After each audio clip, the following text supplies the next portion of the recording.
বাংলাদেশ জাতীয়তাবাদী দল বিএনপি যে একটা জননন্দিত রাজনৈতিক দল হয়ে উঠেছে, এটা বেগম খালেদা জিয়ার রাজনৈতিক নেতৃত্বে এরশাদ সামরিক স্বৈরতন্ত্র বিরোধী আন্দোলন থেকে শুরু করে এবার শেখ হাসিনার ফ্যাসিবাদী দুঃশাসনের বিরুদ্ধে গত 15 বছরের যে লড়াই, শেষ দিকে এসে তিনি শারীরিকভাবে উপস্থিত থাকতে না পারলেও তার অনমনীয় মনোভাব, তার আপসহীন যে মনোভাব, তার দৃঢ়চিত্ত, তার যে রাজনৈতিক তার যে দৃষ্টিভঙ্গি, সেটা এবারকার গণজাগরণ গণ অভ্যুত্থানও এটা একটা গুরুত্বপূর্ণ অনুপ্রেরণার উৎস ছিল।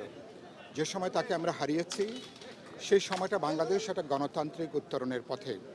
আগামী ফেব্রুয়ারি মাসে জাতীয় নির্বাচন এবং গণভোট আমরা আশা করি, কিন্তু এরকম একটা সময়ে তাকে চলে যেতে হবে, এটা এটা একেবারেই ছিল অনাকাঙ্ক্ষিত, অপ্রত্যাশিত।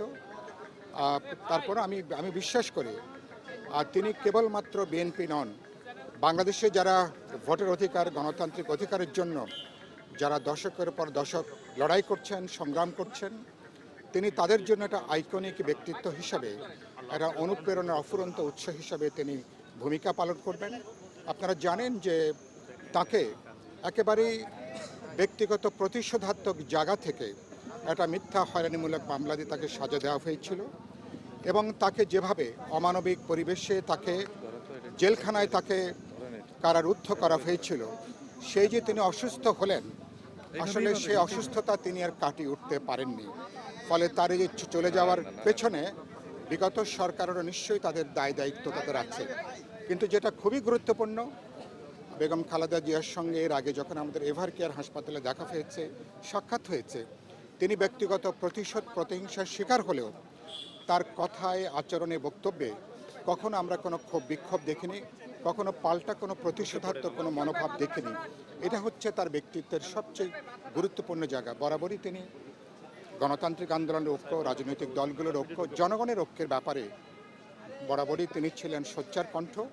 ফলে এরকম একটা সময়ে তিনি না থাকলেও আমি বিশ্বাস করি তিনি কেবল বিএনপি নন, দেশে যারা গণতন্ত্রের লড়াই করছেন, সংগ্রাম করছেন, সকল রাজনৈতিক দল এবং জনগণ, এবং আমি বিশ্বাস করি তিনি সবার যে অভিভাবকতুল্য যে ভূমিকাটা তিনি পালন করে এসেছিলেন, আগামী কয়েক দশক তার শূন্যতা আমাদের রাজনীতির মধ্যে এটা কিন্তু অনুভূত হবে।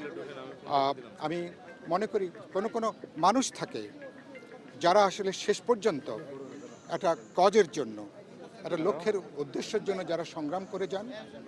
বেগম জিয়া, আপনারা নিশ্চয়ই ব্যাপারে একমত হবেন, অনেক চাপ ছিল, হুমকি ছিল, অনেক ধরনের প্রলোভন ছিল, সমস্ত কিছুকে তিনি অস্বীকার করে মোকাবেলা করে শেষ পর্যন্ত তিনি বলতেন একটা সাহসী নেতৃত্বের ভূমিকা তিনি পালন করেছেন।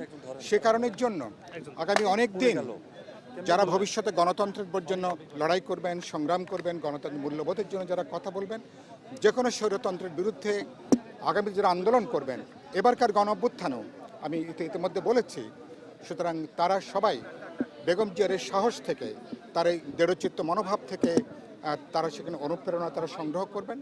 আমি আরেকবার বেগম খালেদা জিয়ার প্রতি গভীর শ্রদ্ধা জানাই। একটু আগে